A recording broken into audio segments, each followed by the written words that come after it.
Welcome to Rover Says, the podcast where we share stories about the weird and wonderful things animals say when they open up to pet psychics. I'm your host, Nancy Aziz.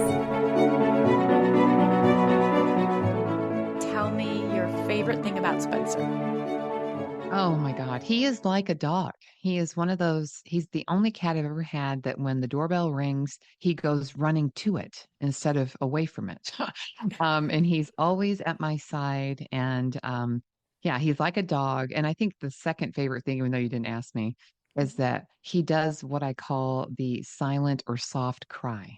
Like I'll look at him and he'll just open his mouth and shut his mouth, just like he made a meow, but he didn't make any sound. And I'm just like, my God, he's just so cute. That's Julie Scott talking about her 12-year-old cat, Spencer. How did he come to you? Where did you find him?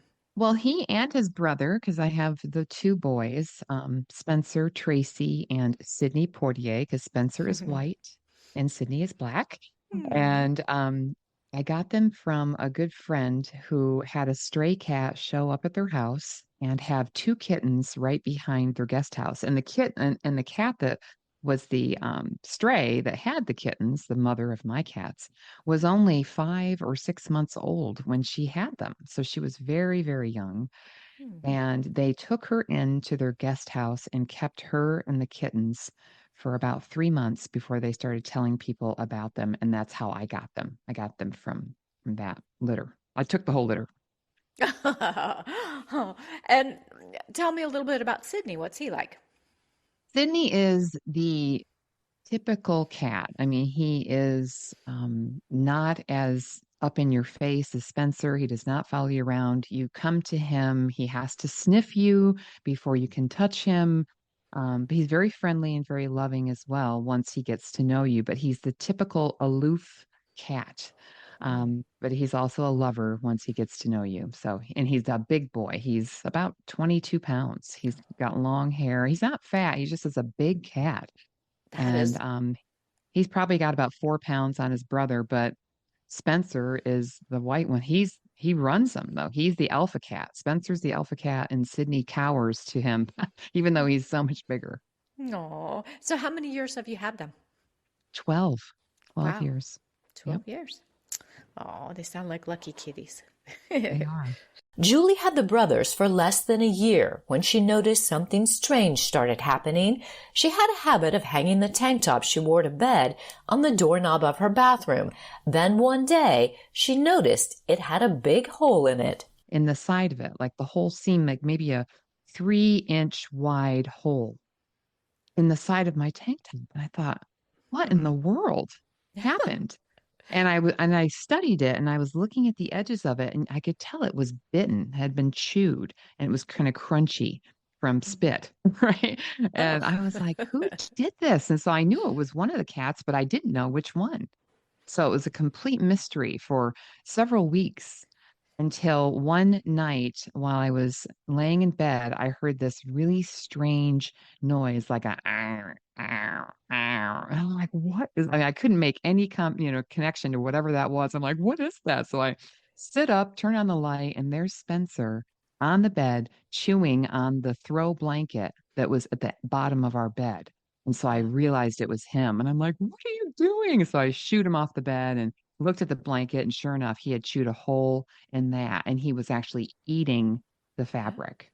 Oh, so I was he's shocked. not just ripping it and spitting it out, actually swallowing this. Yeah, he's eating it like full on, like chowing down on all sorts of different things. Mostly my clothing, but he would also on occasion get a hold of something of my partner's, of Paul's, and chew on that as well. But mostly my clothing he would chew on. And then it moved into other things in the house over the years. And I got to tell you, I did research on this, and it's something called pica, Mm-hmm. and some cats have it and they don't know why. And so, everything I could research, they were just like, oh, we'll just keep fabric away from him. I thought, yeah, that's easy.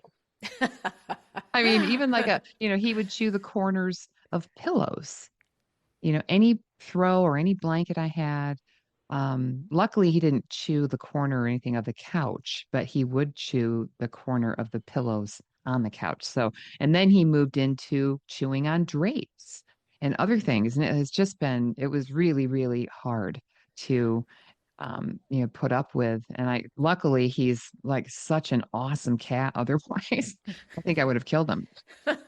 Now I know you're only joking. I'm only joking. Spencer chewed on a lot of things in Julie's home, but once he discovered the drapes, that was his thing.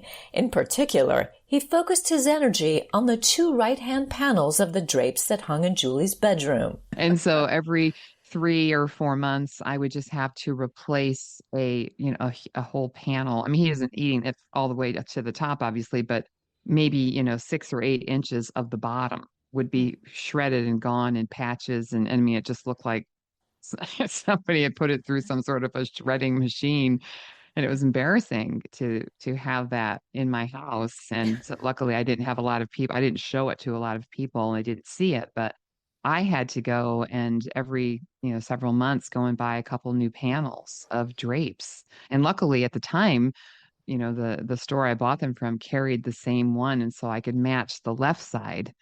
But then they eventually discontinued those drapes, and I had to buy all new drapes one time. In fact, the last time. So it was not fun.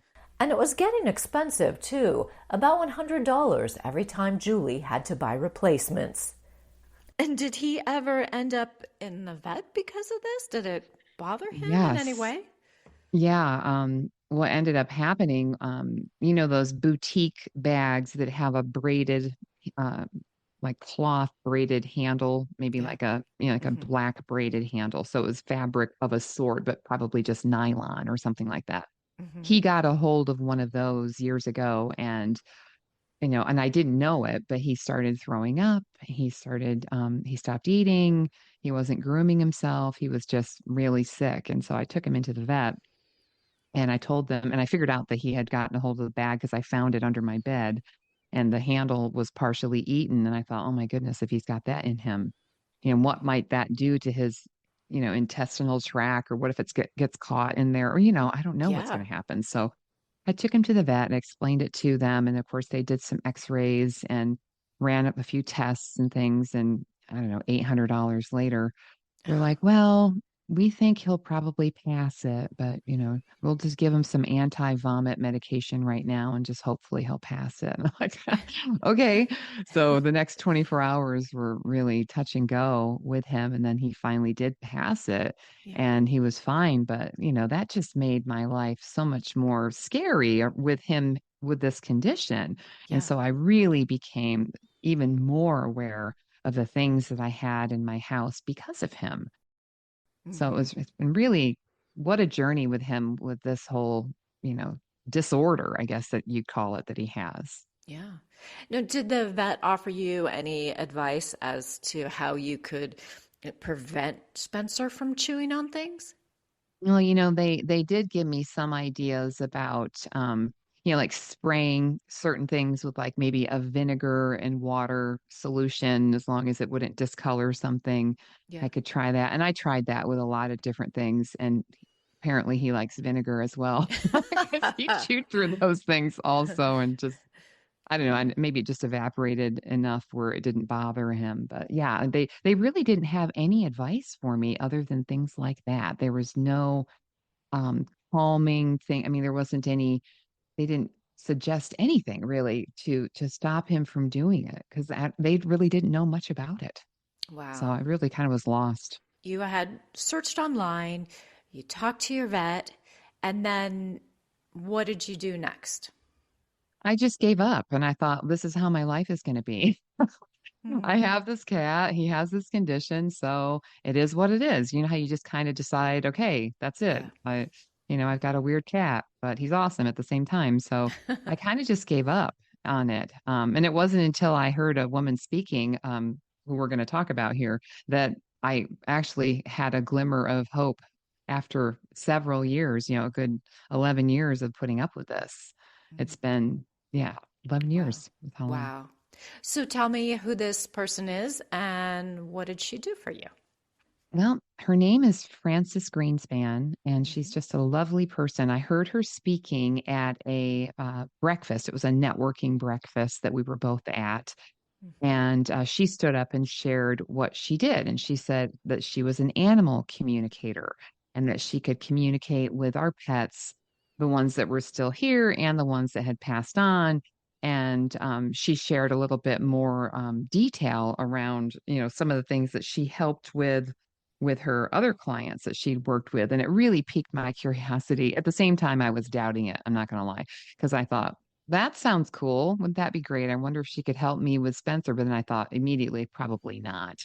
Yeah. But after the breakfast was over, I pulled her aside and I said, I have an issue with my cat, and I'm wondering if this is something that you might be able to help me with. And she says, yes, I think I can. Here's animal communicator Frances Greenspan. She showed me the drapes, and they were decoratively eaten, like the entire fringe, not in any order, but absolutely demolished. Frances has helped a lot of animals and their people work through all kinds of unwanted behaviors.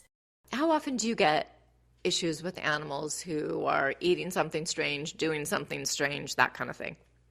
It's actually pretty often. My clients are all different types of animals and in different stages of their life, many times rescues, and rescues tend to have their own idiosyncrasies based on what their first family or first mother wanted, what the requests were, and just little things that they would do with them, as opposed to what this family wants them to do.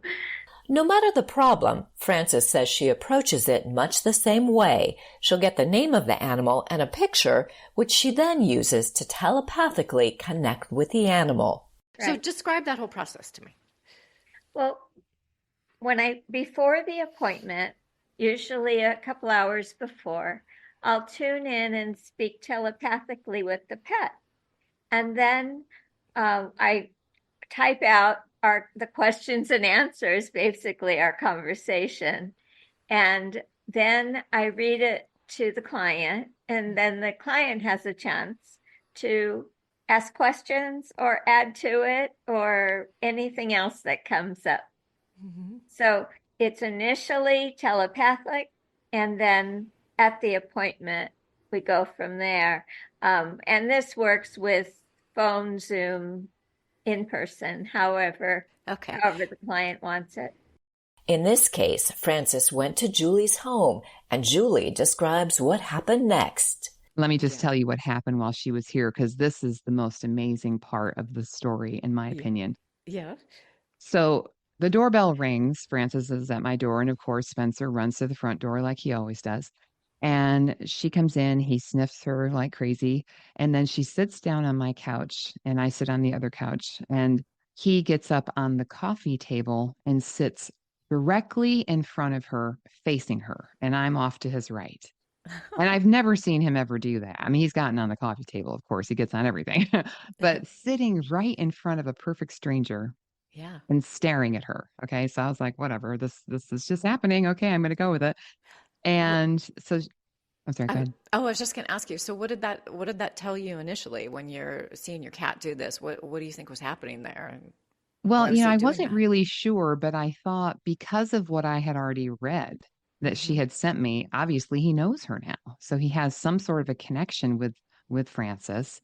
Yeah. And he's showing it by sitting so close to her right the first time she's come to our house, right? Yeah. And so she says, do you have your questions ready for I can ask Spencer some other questions while I'm here? And I said, yes, yes, yes. So I pulled out my list of questions Hmm. and I asked her the first question, and she nodded her head yes, and then she bowed her head down and closed her eyes, and she was, I guess, connecting with him. And then I noticed that Spencer looked down and then off to the right, like he was just staring off in the distance. And then when she brought her head up, he brought his head up, and she answered the question. And I was like, okay, that's just a coincidence. Hmm. And so I asked two more questions, and the same exact thing happened. She bowed her head, he bowed his head, looked off to the side while she was, communicating, I guess, with him. And then she came, lifted her head, he lifted his head. And I was like, what is going on? It was crazy. And I Yeah. said to her, I go, Frances, the weirdest thing is happening when you bow your head. And she interrupted me. She goes, he bows his head too. And I said, yes. She goes, that happens with all the animals. They stare off to the distance when I'm communicating with them. And I just got chills all over my body. I was like, that is so amazing. I mean, and that to me, I mean, you just can't argue with that. It was just so, it's right there in front of you. You're watching it happen. I mean, Frances is That's the real wild. deal. Yeah, it was really incredible. During the communication, Frances found out why Spencer was eating fabric, and she says it's something she's heard before. So when I spoke with the cat, he said that he was very comforted by soft fabric. It's kind of like, sucking the thumb kind of thing. But that was something that was very comforting. And I said, well, you do understand that you are destroying things that belong to mom. If she has something that she gives you specifically of hers, so it has her scent on it, will you just eat that and not the drapes? And so he said, yeah, that would work. So I asked her to sleep in a old t-shirt or tank or something, and then leave that around his toys and his sleeping area so that he got to know that this was the one item that was his. Kind of sounds like there's a negotiation process. Is that a lot Yes. of animal communication when you're trying to change behavior? Talk Yes. about that. Yes. I'll, currently, I understand you like to do whatever it is. And I'll say, instead of doing that, do you think you could do this? And they think about it. It's like, oh, that would be okay. Like doing walks, they're pulling and tugging and going. I say, do you think you can just stand next to your mom instead of pulling? Because she might fall. And you don't want her to get hurt, right? Oh, no, I don't want that. Okay. So I give them reasons. And so does an animal ever said, no, I really can't do that? Do you have that kind of back and forth? Sometimes, Yeah. because they get stubborn. And then what do you do? I give them another option. Okay. And then sometimes I remind them how lucky they are to have food in their stomach and a roof over their head and all the hugs they can get. And say, now, isn't that nice of mom? So maybe you can do this for her in return. Then it's like, oh, I'll put it that way. Okay. Now, I know sometimes when we have these negotiations with our kids and okay, if you'll clean your room, then we can go to whatever place. And then, that might work for a little bit, but then they kind of backslide. Does that happen with animals? It can. And then my client will contact me and need a little tune-up here, a little reminder. So it's a process. Yeah. Oftentimes And it, just like kids, it depends on how much they buy into it, if it really sounds like a good idea to them or not, Yeah. The process has been a success for Spencer and Julie. So the best news is that ever since I had my session with her, Yeah. Spencer has not chewed the drapes. And I'll be honest with you, for the first, I want to say 3 weeks after that, I did not change out the old drapes because even though I know that she was communicating with them, I didn't trust it. So I marked the drapes with a little Sharpie so that I could see where the last place was. Yeah. And he didn't chew it. And so 3 weeks later, I put up the new drapes and he has not touched them since. And it's been over, I want to say 6 or 7 months now. And he has not touched it. And Wow. it's a miracle. I mean, I'm so happy that I found Frances because she saved me a lot of money and a lot of angst with those drapes. And I'm fine to sacrifice a tank top to keep my drapes. That's just wild. It's really just something. So you were saying you were really skeptical in the beginning, and now? Oh, I shout from the mountaintops about Frances Greenspan. I mean, she's the real deal. I mean, you can't, I always say this, you can't argue with lived experience. You just True. can't. It's like I witnessed this. I'm living it. I see it every day Yeah. that he is not touching those drapes. And he did it for 11 years. Wow. That's 11 some... years. Okay, so this is a big deal. Yeah. As for the tank top, well, that's another story. Julie sent me a picture and it's nearly demolished. Julie says she's thinking she might need to have Frances back to help negotiate a suitable replacement with Spencer once it's gone, so he doesn't go back to chewing the drapes.